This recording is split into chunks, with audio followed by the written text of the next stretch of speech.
The final night of the President's Council in Carlsbad gave the capacity crowd a chance to hear a wonderful story about the rise of CBMC in Louisville, Kentucky, and also a very personal story of the man who is leading that surge, Brian Goul.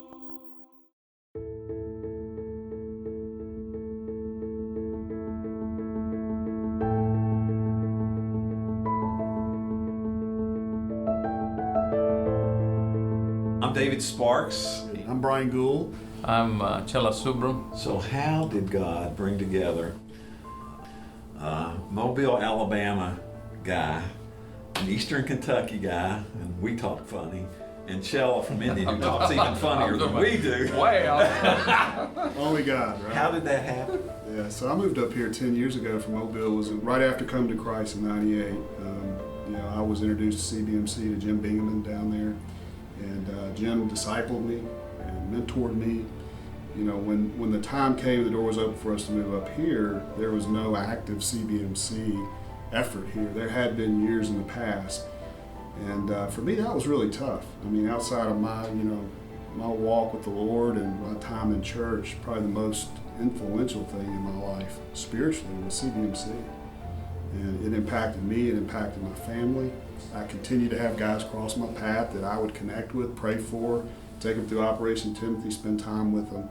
About a year ago, I guess in June, you moved to Louisville from St. Louis, and Mark Whitaker introduced us. You know, our first step was to begin to pray. And as we did that, we saw things happen like connecting dots with you, and it just kept getting our attention. So we launched CBMC back in September here in Louisville. And we've been meeting every other Saturday for about a year now. And we've just seen God do some amazing things. It's a very slow process, but we're trying to stay obedient to the fundamentals of the ministry, to disciple and then to evangelize and to be the men in the marketplace we're called to be. And that was one of the main things. You know what? I see some of these men, they are genuine, wanting to know the will of God and wanting to do the will of God and do it God's way. It was just interesting to hear that and then get you connected in and then see that relationally, you know, the starting point for you guys was the relationship. And then, you know, you're longing to go through Operation Timothy so that you could be obedient and be used of the Lord in that process to disciple other men. So that's very, very encouraging. And what we do, we begin with purpose. And OT is so uniquely written and so uniquely done, is that the way it begins with purpose, there's purpose all the way through it, it ends with purpose. And it really personifies Jesus' big ask, and that is go and make disciples. And that's the hard part, because once you get a guy through it, then to get him to go to that next step to help on the edification process, there is fear and anxiousness and things like that, and that's what we've got to do. We've got to build our group up, the guys up, so that they're willing to go out and change the world for this 1.3 million, 1.2 million people that live in this metro area. That's the purpose, and that's what we'll seek to do.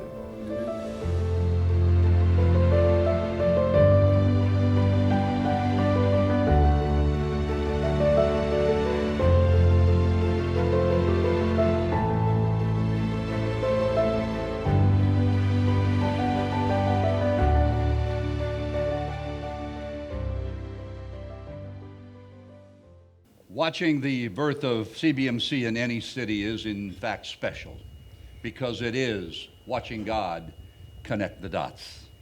Many of you here tonight, I'm sure, can remember when God was about the business of connecting the dots in your city or town. I know, looking out at you, that several of you played a key role in the establishment of CBMC where you live. But I doubt if any of you can claim a story like that of the man you are about to meet. Today, Brian Goul, who we featured in that story, carries the banner of CBMC in Louisville, and his excitement is flat out contagious. You heard just a moment ago what's going on in the shadows of Churchill Downs, and now let's hear, as Paul Harvey used to say, the rest of the story. Brian, come on up.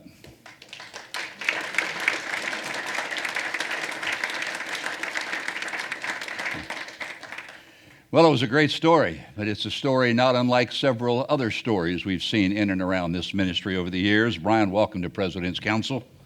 Stand right over here beside me, brother. I want to begin, we talked earlier this week, with a short synopsis of your life, dating back to your childhood when neither your mom nor your father were there for you. Can you just give us a brief summation of how your life began? Saying when Sean was sharing about his father making the statement that he didn't have any fond memories of his childhood, you know, for me growing up was really tough. My mother had me when she was 17. She was married. My father left when I was 2 months old. I never knew my dad. She went on from there and married 3 more times. The third marriage, which was in my teenage years, we were on the run. I remember going to 40 schools in 4 years. What? 40. And, we lived in cars, we lived in tents, we lived in hotels. I mean, it was a blur. But, life was tough. It was really tough. And for me, looking back, I can look back at it now through different eyes. It was God preparing, but it was preparing in a hard way. Because my heart had become so hard living through those experiences that, I never wanted to live like that again. So that was the early years. So I want to take you back to 1998. You were living in Mobile, Alabama, but your life was about to spin as an adult totally out of control. What was happening in 1998 in your life? Well, leading up to that, the man you see today, I have to tell you that, it's not the same man. I was married before. When I got married early, I was probably 21 years old. When I got married early in life, again, I was purposed to build my own home, to overcome the things that I had lived through most of my life. I never wanted to live like that again. But in that process, my heart became very hard. So running up to 98, first marriage, we've been married for 12 years. We had a 3-year-old son, Hunter. We were building our dream home. Life was good. We had, a lot of success. But, there was this night that, my wife at the time, out of nowhere, told me she didn't want to be married anymore. And I never saw it coming. And, it rocked my world. This would have been early in 98. And I remember the first thing that I did when I heard that was I went and fell at the foot of the bed of my son, Hunter, and I cried. First time in my adult life. And I remember my estranged wife walking in and just looking at me with a cold stare. And I looked back at her and I said, you can't hurt me. And I remember that because I look back now and I see the hard-heartedness that I had. The reason I cried was that 3-year-old in that bed was me. And I was about to be put in a position I knew that I wasn't going to be able to be there for him every day and be the father that I had tried to be. And, so this really rocked my world. I had no formula or no plan or anything built into life to try to overcome this. So you said about 2 months after your wife left, you really hit rock bottom. Yeah. And during that process of hitting rock bottom, I wonder, on November 8th, about 10:30 that night, you got a call that you were not expecting. Yeah. Well, what was that all about? So, leading up to that day, I'll tell you this. 2 days before that, on November, 2 days before that, it was a Wednesday, we were actually seeing a counselor. Right. I was trying to do everything I could to, save the marriage. It wasn't a godly counselor.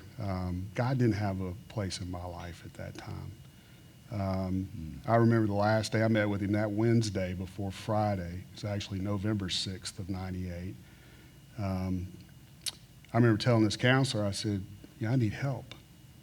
And he went on, you guys got married early in life. You've been through a lot. We went through 7 years of infertility. We had a lot of stuff that we went through. But I told him again, I said, I need help. And I don't know why I said I need spiritual help. He said, based on your religious background, you need to go home and read. I said, I don't need to read anything. I need help. And he reached behind his desk, he pulled a card out, and he wrote a name on the back. He said, call this lady. She can prescribe drugs. I can't. So that was his help. Wow. I left out of there that Wednesday. I was going back. He had put us in a working separation where I was living with a family member to try to resolve the issues and do whatever we were going to do in this relationship, which to me was, he was leading us nowhere. I was going back to the place that I was living. It was a Wednesday. I'll never forget it. Drove past the biggest church in Mobile, Alabama. The parking lot was full. And I don't know what it was in me, but I pulled in the parking lot. I didn't know anybody in the church, never been in the church, but there were cars there. It was a Wednesday night, Southern Alabama. People go to church.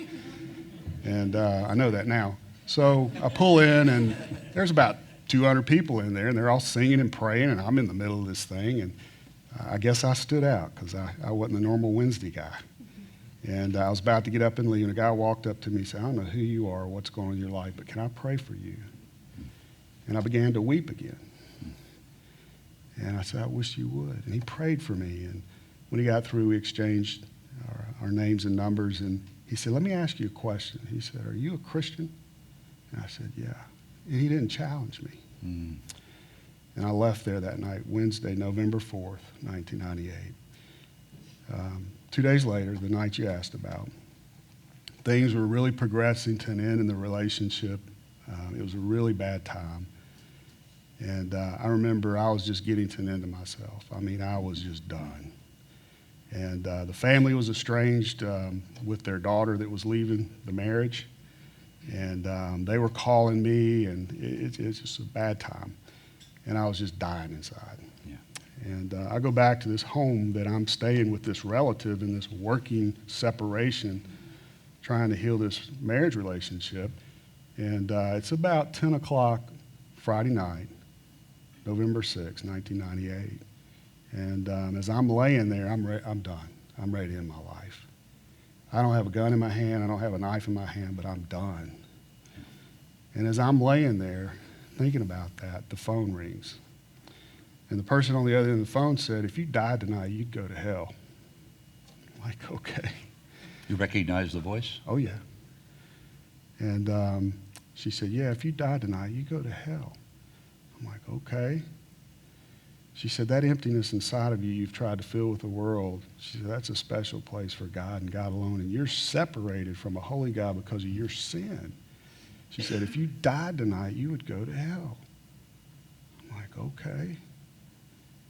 And she said, that's bad news. She said, the good news is that's why Jesus died for you. And she said, but you're separated from him. And if you died tonight, she said again, you would go to hell. And I said, okay. She said, and you have to pray and ask Jesus to come in your life and forgive you and save you from your sin and ask him into your life and have a personal relationship with him. I said, okay. She said, son, is that what you want? That was my mom. She was calling me from Houston, Texas. That night, 10:30 that night, I'll never forget it. I said, yeah, what do I do? She said, you have to pray. I said, I don't know how to do that. And she led me in prayer that night. And the best thing I can tell you is I just surrendered. And I can tell you that my mom had come to the Lord 20 years earlier. Mm-hmm. And there were times when she came to Mobile, Alabama, and she brought her Jesus with her, and I told her to hit the road. I didn't want to hear about it. Yeah. But this night, in God's sovereignty, he allowed her to be a part of it. If I'd ended my life at 10:29 that night, there's no doubt I would have went to hell. So the mom that had carted you from school to school, 40 schools in 4 years, sometime after that came to know Christ, was living in Christ for some 20 years. And all along the way, you were stiffing arm. You didn't want to know about it. I was. So you had a counselor, but it was a counselor that was not telling you, we can fix your marriage. I want to work with you to fix your marriage. He was telling you basically what? I mean, he basically telling me it was a complicated situation. I needed to be strong, was his exact words. And his only remedy when I cried out for help, even spiritual help, was call this person, they can prescribe drugs. Thank goodness the next day, that Thursday, before that Friday, I did call that number and she was out sick. So never made that connection. Thank goodness. Well, you know it. And so somewhere in the mix of the counselor that had gone awry, a mom that was trying desperately to say, son, here's what I believe you need, you somehow found another opportunity to touch base with a counselor. How did this all happen? So two most important things that have happened in my life spiritually are that night, November 6, 1998. And the next is what I'll share with you, and I think it's probably the most important thing that I want to share with you tonight. I knew I couldn't go back to that counselor. Right. I knew at this point my life was changed. You know, God radically saved me. I mean, I was in turmoil. We were continuing to build this house. I was building the house, the dream home. By yourself? By myself. Picking the colors, picking the cabinets, all of that. And she was just moving further away. I had peace. I had something I'd never had in my life before. I had Christ. And I knew I couldn't go back to this counselor. He couldn't give me any help. So I went to the Yellow Pages and I found the first Christian counselor. I called him up. Trish answered the phone. I said, Trish, here's what's going on. And I said, why should I come see you? And she had a long pregnant pause and she said, Brian, all I can tell you is we counsel from the Word of God. And I said, sign me up. So I went to go see Trish. Would you like for me to continue there? So I go see Trish. Trish is not the counselor. She introduces me to Martha Sullins. And I explained to Martha what's going on. I said, I'm a new Christian. I said, my wife is leaving me. We've been to a counselor. And believe it or not, the counselor was in the same parking lot as where this counselor was. So I kind of wheeled in there hoping this guy wouldn't see me.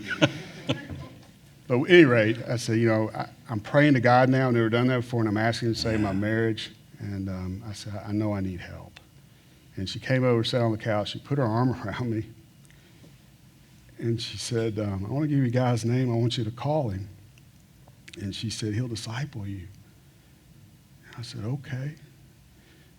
And she said, you're all right, Brian. She said, do you think your wife would come in here and meet with me? I said, I don't know. I said, I'm praying, asking God to heal the marriage. And so I left out of there. And this was only, a couple, 3 weeks after I'd come to Christ in November. Yeah. And so once again, I get a card from a counselor with a name on it. And this guy's going to disciple me. So I called him up. His name was Jim Bingaman. And I said, Jim, this is Brian. I said, Martha Sullins told me to call you. She said, you'll disciple me. I said, what are you going to do to me? It's a good question to ask Jim. And Jim, many of you know him. And God loved him, man. He said, he didn't laugh. He didn't miss a beat. He said, Brian, God would have it that when one comes to him, as you have, that another man would just come along beside you and spend some time with you. He said, I have my calendar's open at 1:30 on Friday. He said, I'd love to meet you. I said, sign me up. And I met with Jim Bingaman every Friday at 1:30 for the next 8 years. And it changed my life. It changed my family's life. It continues to change my life.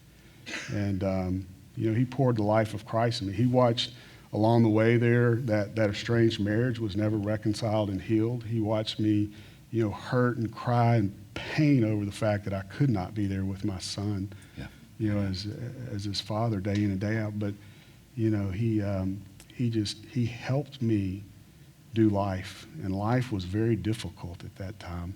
But the other thing that he did with me, as most of you will understand, is that my reference point going in there and getting at Operation Timothy and the Word of God was zero. Yeah. It would be things like, hey, Jim, I've heard it's easier to get a camel through the eye of a needle than get into heaven. I mean, what's that all about? Well, let's go to the Word of God in this book. And I'm like, where is that? Yeah. And that was my starting point. But he just loved me. Poured the life of Christ into me, and it transformed my life. So I called Jim a couple of days ago. Did you? And I had a conversation with Jim, and he said, be sure and let everyone at President's Council, Phil, make sure that they know that Brian Goul, though he's in Louisville, Kentucky today, his presence in Mobile is still being felt. There are 2 teams that still meet in Mobile, Alabama, because of this man. And he said, please, please let my friends know that what we started and what Brian planted, we're continuing there today. So you said something a moment ago, and it really is what CBMC is all about. Meeting a man, his name was Brian Goul in 1998, right where he was, to help him become the man that God designed him to be. What is that man like today? In process, still, yeah. You know, we moved to Louisville after being down there for 8 years, very involved in the ministry, serving, was in leadership. Some of you will be familiar with, we started Hot Dogs at the Hank back then. Yeah. We then went back into that venue and started what we called Hank Academy, where we were coming along beside guys and helping them where they were really hurting or they were itching and needed help. And we did that 15 years ago, and there's still groups meeting there with guys giving their life to Christ, relationships restored, that kind of thing. So we had big mayor's prayer breakfast, which I served in. So we had a very active ministry, you know, discipling guys, and moved to Louisville, and that's a whole other story. But when I did, there's no CBMC there, and that was 10 years ago. So it was a very hard time for me. But what continued to happen was because he had helped me experience, what we know in that Paul-Timothy relationship. That's all I knew how to do. Yeah. So I just continued to meet with guys, and it's been 10 years now, and just a year ago, God started to connect some dots and bring guys together with the same heart to reach guys out there in the marketplace that are hurting, that need guys, that won't darken the door of a church. Jim wasn't looking for me, and I wasn't looking for him. Yeah. And God had something on his mind. And so who am I? I'm still that guy back then, in process and just trying to be obedient to what God is trying to show us, so that whatever we do, we look back at it and say, I don't know how that happened, but by the hand of God. Yeah. So Brian, how has your life changed? What's happened since those days? I mean, you've obviously moved to Louisville. Yep. And what takes up your day to day? New relationship? Tell us what's happened in Brian Goul's life now. So meet my wife, Debbie. She is a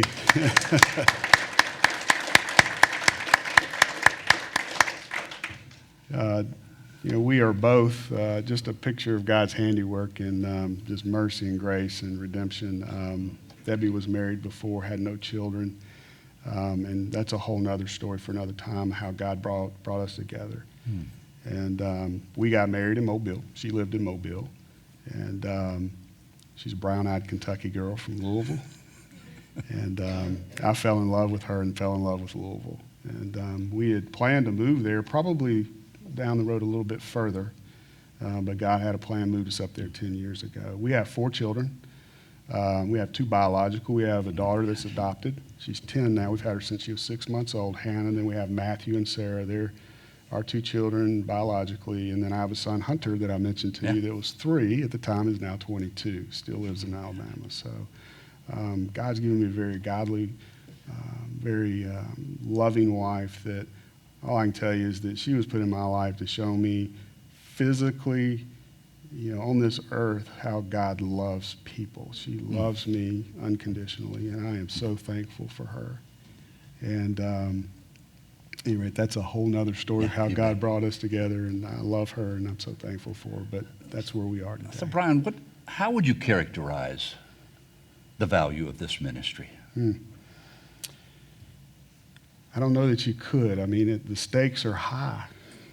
I mean, you think about, my story. I didn't directly come to Christ in the ministry, but God had a reason to put me in there that transformed my life and continues to transform the lives of men today, even in Louisville.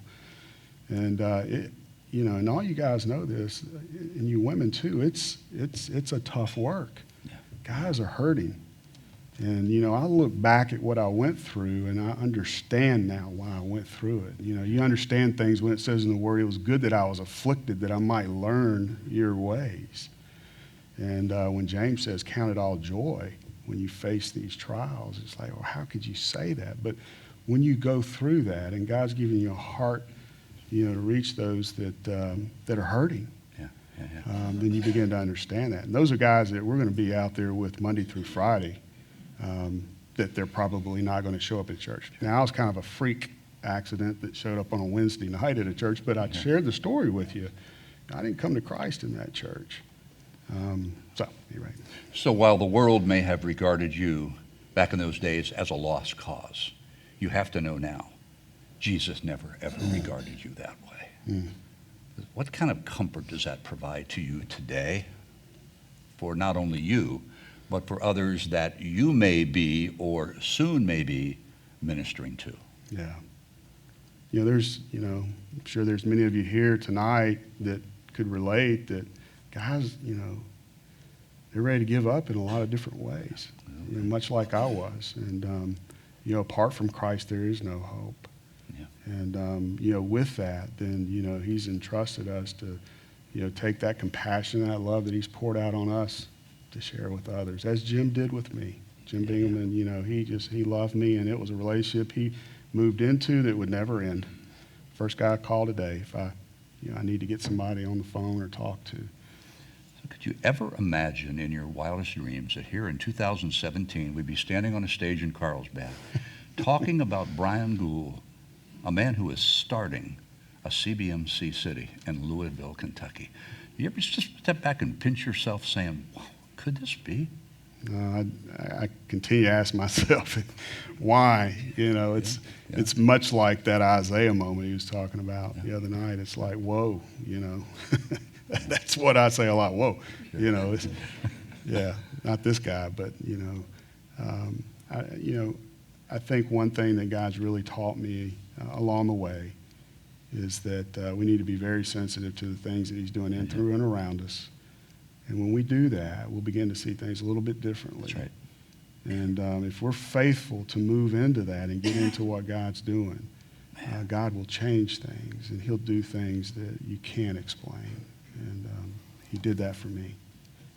So I guess the takeaway for all of us in this room is, if we ever wonder on our toughest day, is what we do really making a difference?